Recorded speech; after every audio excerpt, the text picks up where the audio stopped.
Good morning, y'all. Happy Saturday.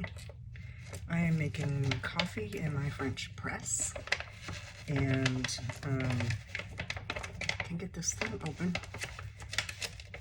Wanted to make a video because I've been kind of in and out of like bariatric world, but occasionally I get in the mood and I start looking at people who are early out, pre-op, early out post-op, like in the first couple weeks, first couple of months out. And I see a lot of things. First off, the Curvy Jones. I'm rusty.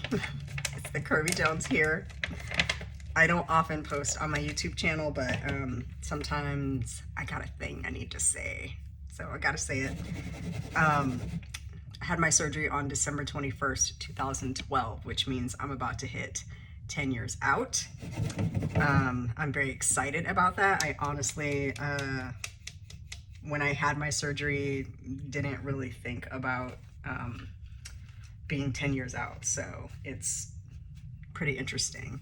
My heaviest weight was 273 pounds. Actually, I don't know what my heaviest weight was, but when I was brave enough to get on the scale, I was 273 pounds. I was 250 on day of surgery, and my lowest weight was like 127, which I could not maintain. I couldn't stay that low. I was very ill when I was 127. I don't know what my weight is now. I haven't been on a scale in a minute. I'd prefer to go by my clothes. As long as I can buy a medium and get in it and feel great, I'm good. But my last recorded weight was like 168.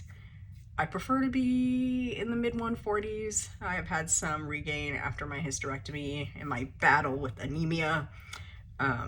But we are sliding down from the low 180s, which is where I was in January. So we coming back.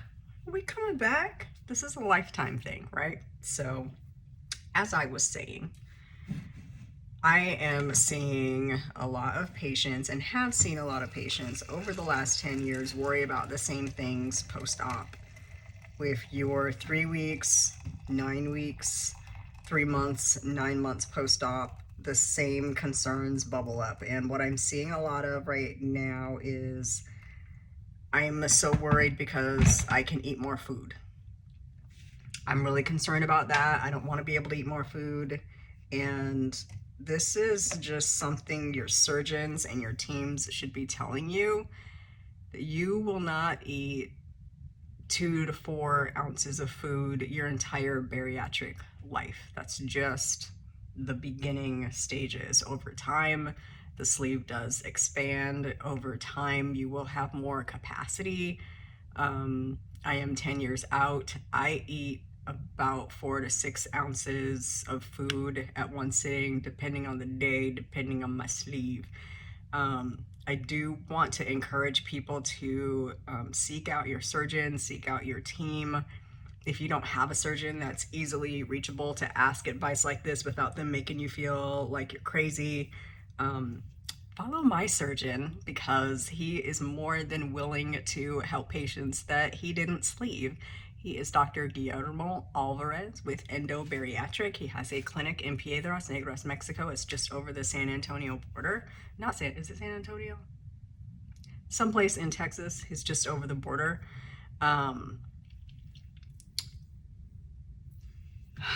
Yeah, follow him. He gives great advice. He is always down to answer questions. He also has a really great YouTube channel where he answers frequently asked questions that patients ask him about weight loss surgery. You might find the answer to your question there. You might find also some encouragement, some strength, a will to go on there. I still follow him, and I am almost 10 years out.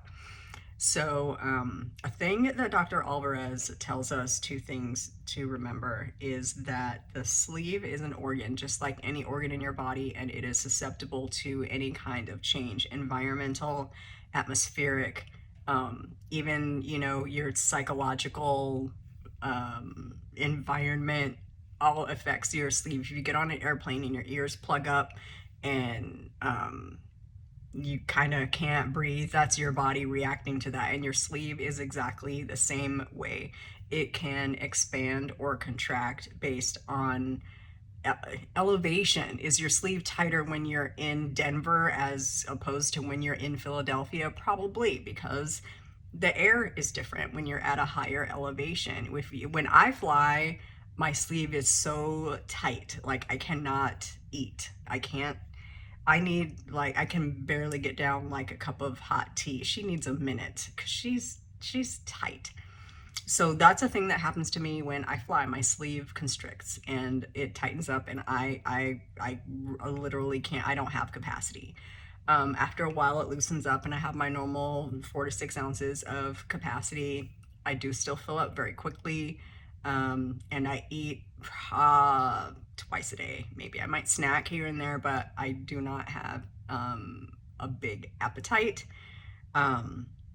So I do 10 years out still fight to get my protein grams in and my water in, but that's more of a me habit and not a function of the sleeve. That's just me being obstinate. Anyway, number one, sleeve's an organ. Some days you're going to have more capacity.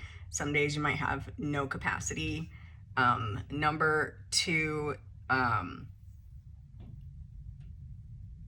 forgot what my second point was. See, I'm making coffee. I haven't yet had the coffee, but I had a whole second point. But anyway, seek wise counsel. Follow people. I think this is what I was going to say. Like, follow people you know you can count on to give you good advice that's more than choose better or do better, because do better sounds good to people who don't have any useful advice. Follow people who are further out than you are, who know where you're going and have been where you are and can sort of light the path for you, that can give you good, useful advice and instructions to follow, and not do better, because I mean, that's just not helpful. And I am seeing a lot of that, particularly from people who are early out. And I am not gonna say I was not an asshole when I first got my surgery, but I'm not gonna not say that I was an asshole when I first got my surgery. I thought I knew a lot. I had a very tall soapbox. I got on it very often. I really thought that I knew everything and I could give advice to people, even people who were further out than I am, when I was 3 weeks out of surgery, because I knew everything. And I did not. I did not. So I would say my rule is that I don't give advice to people who are further out than I am. And at this point in my stage, I've been in maintenance for years. It's been a long time since I was in active weight loss.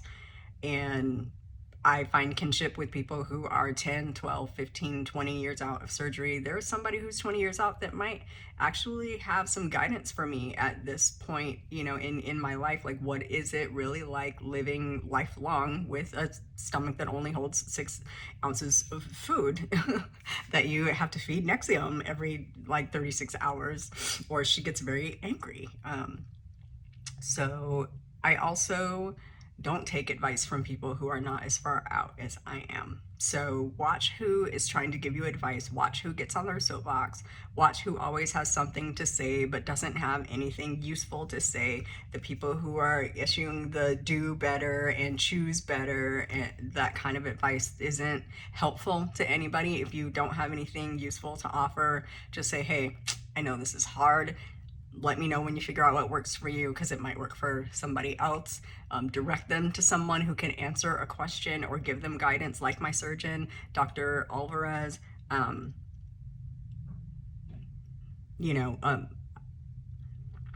don't have the time and I don't have the bandwidth to sift through bad advice. So seek out advice that you know is good first out. So I'm gonna wait for my coffee here to brew, and then I'm gonna have a nice hot cup of coffee and read a book and relax, because it's a Saturday. So thanks for popping by. Look, I kept it at 10 minutes.